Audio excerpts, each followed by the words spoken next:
แผนนั่นนะมันเป็นแผนการกระทำที่โปรโวกเจ้าสิโยกให้ฝรั่งนี่มันเป็นจังใดสิเห็นท่าแท้เจ้าน่ะถ้าสิเห็นท่าแท้มากรงแม่นหยังเดี๋ยวนี้นะเดี๋ยวนี้เขาตกลงกันเรื่องเซเลนสกี้เรื่องหยังนี่นะแม่นมาร์ครูเตอร์กัมเบิร์ตมาร์ครูดกัมเบิร์ตอเมริกาหนุนจัดการรัสเซียอเมริกาให้ข้อมูลแล้วก็ให้ยูเครนจัดการรัสเซียนี่เป็นแผนการหลอกล่อรัสเซียหลอกล่อจีนหลอกล่อฝรั่งเศสตกอาเบิดพี่น้องตกอาเบิดถ้าเบิ่งเด้อกันบ่แม่นนะตกอาเบิดแล้วเขาจะจัดการอิหร่านแล้วเดี๋ยวนี้นะคนทหารรวมเต็มหมดแล้วถามว่าฝรั่งบ่ไปบ่ส่งทหารไปบ่จัก10 คนบ่ส่งทหารไปอีกบ่จัก10 คนไปซอยปาเลสไตน์ไปปกป้องปาเลสไตน์ให้เป็นประเทศให้ปาเลสไตน์กาซาเป็นประเทศกาซาไปเป็นประเทศกาซาขนาดปาเลสไตน์กับปาเลสไตน์เขายังบ่ถือกันอาราฟัตกับฮามาสบ่ถือกันเขาจิจีกันกินมันไผไปแก้เขาใครเขาได้เห็นบ่ล่ะไผแก้ไขเขาได้คนประเทศปาเลสไตน์เขาบ่ถือกันฮามาสที่กำอาวุธใส่ความรุนแรงปาเลสไตน์อยากเอาการเมืองเขาบ่ลงรอยกันเอาคักๆระบาดนี่นะสบายดีนุก่อนดังนั้นพี่น้องฝรั่งตกเกมพี่น้องบอกแจ้งข้าพเจ้าบอกโลดข้าพเจ้าบ่เคยเว้าให้ฝรั่งจักเทื่อตั้งแต่นี้มาน่ะนอกมันละมั่งคอยบ่เคยเว้าให้ฝรั่งได้แต่ว่าช่วงเดือน2 เดือนมานี้คอยเห็นพฤติกรรมฝรั่งเศสแล้วคอยอ่านการเมืองฝรั่งได้คอยอยู่นำฝรั่งตลอดชีวิตมาเด้อคอยสิบอกให้นั่นมันคอยจะบ่ลืมภาษาฝรั่งเศสเท่าเดี๋ยวนี้น่ะคอยฮู้จักฝรั่งตั้งแต่ปี1968ว้าวภาษาฝรั่งเศสได้แต่ปี1968 Je parle français correctement depuis 1968พี่น้องคอยฮู้จักฝรั่งดี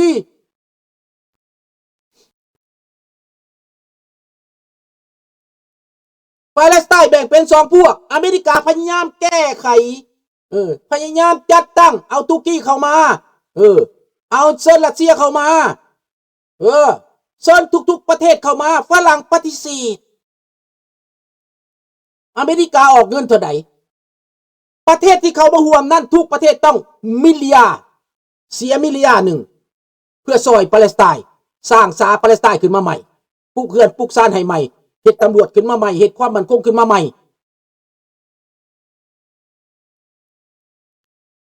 นี่ดังนั้นแหละ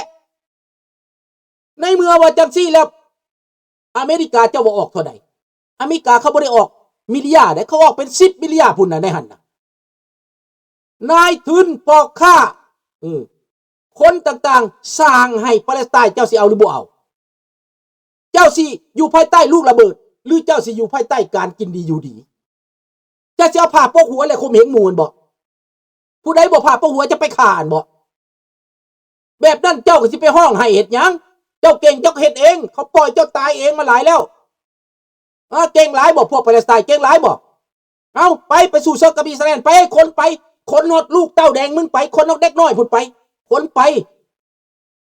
พวกเอสโบลาพวกฮูตี้คนมาตายคนคือตู้ไม่หมดนี่คนมาเว้าให้มันแจ้งแบบนี้โลดพี่น้องบ่ต้องกุมเครือบ่ต้องใช้การเมืองแบบเขาห้องการเมืองแบบหยังแบบนิวอังเซ่นะแบบเล่เหลี่ยมหั่นน่ะแบบใช้เล่เหลี่ยมวาทะถ้าทางเว้าได้แต่เฮ็ดหยังบ่ได้มีแต่เว้าจะบ่เฮ็ด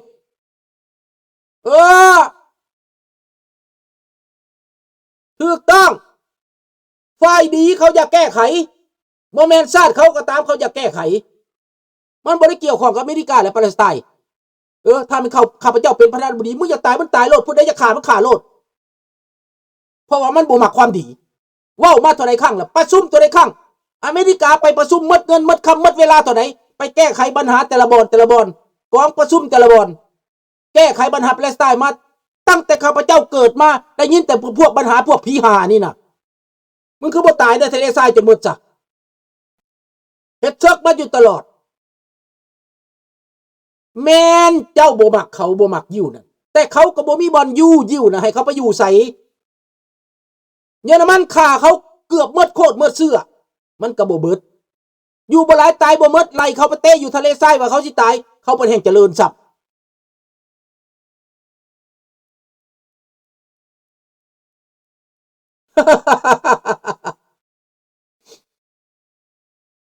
เตะเขาไปอยู่ทะเลทรายพี่น้องฝรั่งกับอังกฤษเตะยิ้วไปอยู่ทะเลทราย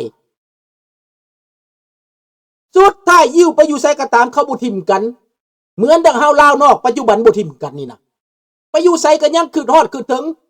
คนยิ้วโรงงานหน้าข้าพเจ้านี่นะไปเบิ่งโรงงานพวกอาหรับไปเฮ็ดงานนำยิ้วข้าพเจ้าถามคือว่าเจ้าเกลียดยิ้วเจ้าคือไปเหตุการณ์นำคือไปเหตุการณ์นำยิ้วไปยิบเสื้อผ้าไปหาเงินนำยิ้วไปเป็นลูกน้องยิ้วหันว่าเจ้าเกลียดซังเจ้าเอาผ้าโปกหัวมายิบเครื่องอยู่บ่อนเขานี่นะเจ้าคือจังได๋บ่ปากไดเห็นบ่ปากไดบ่กล้าปากไดพี่น้องแล้วเกลียดซังเขาสร้างน้ำกินตอนเนาะพวกสร้างน้ำกินตอนพวกนี้พวกเอาแต่ตัวเองพวกเห็นแต่แก่ตัวเองยิ้วกับปาเลสไตน์มันหนีจากกันบ่ได้ในเมื่อมันมาอยู่แผ่นดินเดียวกันแล้วเจ้าก็สร้างสันติภาพที่ตั้งแต่กี้เขาก็เอาคนงานไผ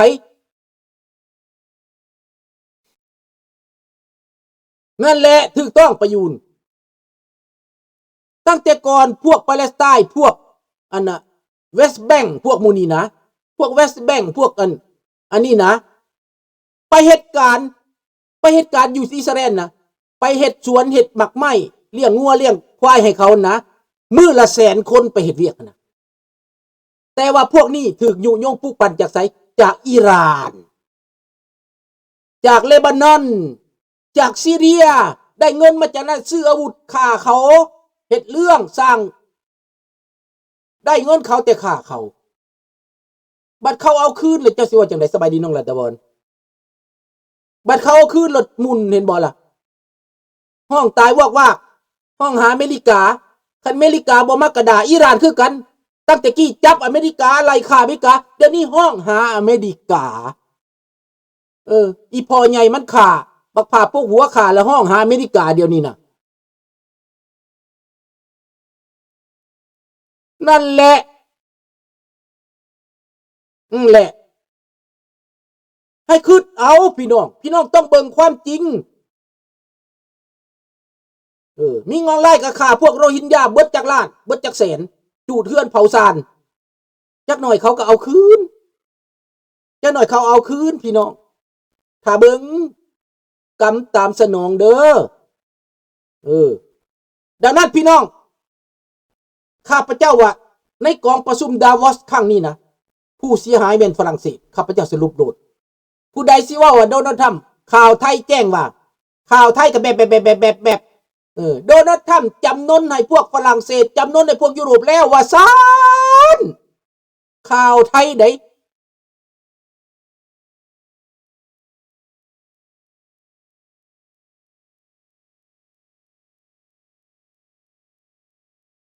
ก็เข้าใจว่ายิวมันมีหลายพวกยิวเขาหลายพวกก็ตามพวกหัวอูเนงก็มีนะหั่นแต่ว่ามันบ่ได้กลับมันบ่ได้เป็นรัฐบาลมันเป็นผู้ร่วมรัฐบาลเจ้าสิว่าหยังตะตราคนไทยนะไปเฮ็ดเวียกอยู่หั่น100,000 กว่าคนนะรัฐบาลเอาคืนมานะอาทิตย์ต่อมาลักกลับคืนเมื่ออีกไปเฮ็ดเวียกหั่นนะเพราะเงินมันดีเจ้าสิว่าได้ก็เว้าค่อยบ่เชื่อดอกเจ้าบ่มักยิวก็อย่าแต่คนไทยไปเฮ็ดเวียกคนไทยก็ว่านายยิวนี่นะใจกว้างเชื่อใจคนไทยเจ้าต้องรู้จักตัวนี้ถามคนอีสานเด้อค่อยถามคนอีสานเป็นจังได๋น้องชายไปเฮ็ดเวียกอยู่อิสราเอลโอ้ยเจ้านายเขาดีคือหยังนี่น่ะย่านแต่เฮาบ่ได้กินย่านแต่เฮาบ่ได้อยากมากไม้มากตอกเก็บกินโลดพากันกินลาบกินก้อยสบายอยู่หั่นน่ะเงินก็ได้ดีเดือนละ100,000 กว่าบาทพูนเขาได้นะบ่แม่นได้น้อยได้นั่นลูกปืนเขาก็บ่ย่านคนไทยเขาน่ะเขาบ่ย่านเสียงปืนมาจรวดมา อันอิหร่านยิงมาตูมเขาก็ออกมาถ่ายรูปว่าเบิ่งเด้อ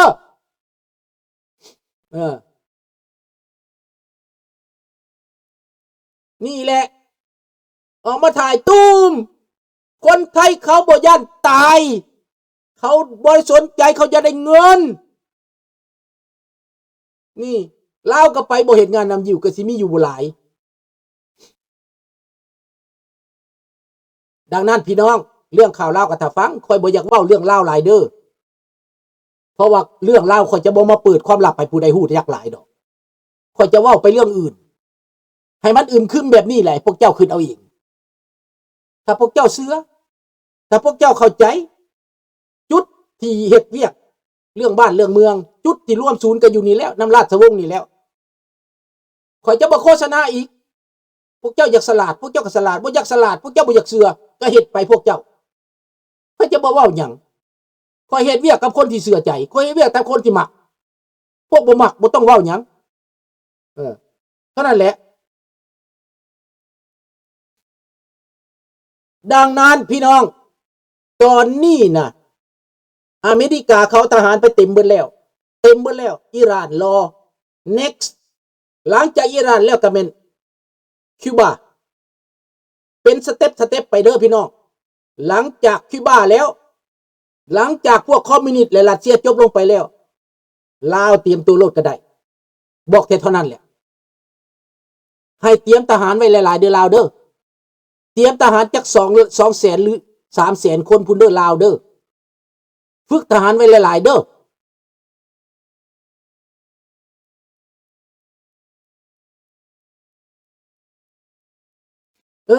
ฝึกทหารหลายๆเด้อลาวนั่นนี่แหละพี่น้องพวกบ่จักนั่นน่ะไปตามกระแสก็ได้พวกเจ้าบ่ยากแต่ข่อยนี่บ่ไปตามกระแสข่อยสวนกระแส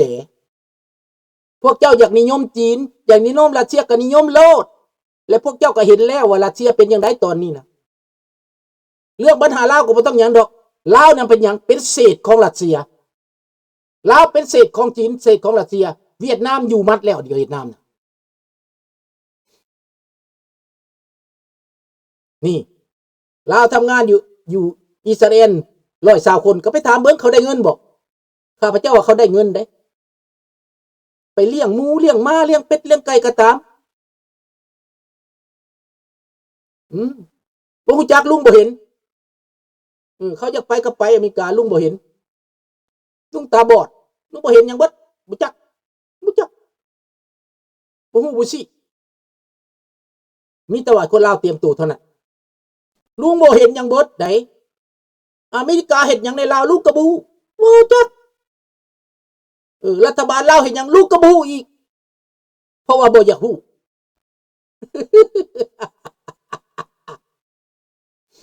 ในเมื่อว่าต้นไม้มันตายนะหากมันตายนะใบมันก็ตายหมากมันก็ตายแม่นบ่ผู้เจ้า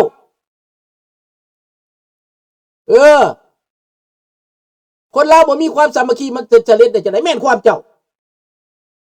เว้าเมื่อฮู้ถูเมื่อทำเว้าจนว่าดากสิออกก็ยังบ่เข้าใจค่อยก็เว้า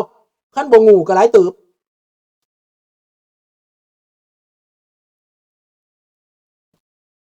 เว้าความจริงให้ฟังก็บ่เอามักแต่ตัวคนลาวบ่แม่นมักตัวบ่พวกเจ้าบ่แม่นเขามักตัวบ่ธนพรต้องตัวไดตัวว่าสลัดส่องใสตัวว่ามีมนต์อาคมตัวว่ามีวีซ่าบ่ลาวมักหยังว่าสังเอชีวิตลาวมักขี้ตัวลาวมักหลอกลวงคันหลอกลวงเขามักได้ตัวว่าสิได้นั่นตัวว่าสิได้นี่ตัวว่าสิขึ้นสังคมนิยมต้องตัวได้จังได๋คนลาวนี่แต่ลุงบ่มักตัวลุงเว้าเด่นๆเรามักก็มักบ่มักก็แล้วแต่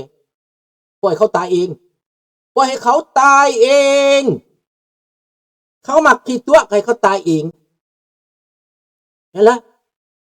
ะให้เขาเมาให้เขาดิ้นให้เขากินน้ำกระท่อมเขากินยาละลายพวกสาวหนุ่มมากินแล้วก็ไปเต้นไปดองแล้วก็พากันตายคือตัวหมูตัวหมาก็ตายไปโลกมันจะได้เบาลงไปบอกเท่าไรมันก็บอกฟังดอกไปเฮ็ดแนวบ่ดีเฮ็ดโลดกินยาบ้าแล้วฆ่าพ่อตีแม่ไปลักไปซกไปย่องย่อผักหลัดไปเฮ็ดโลด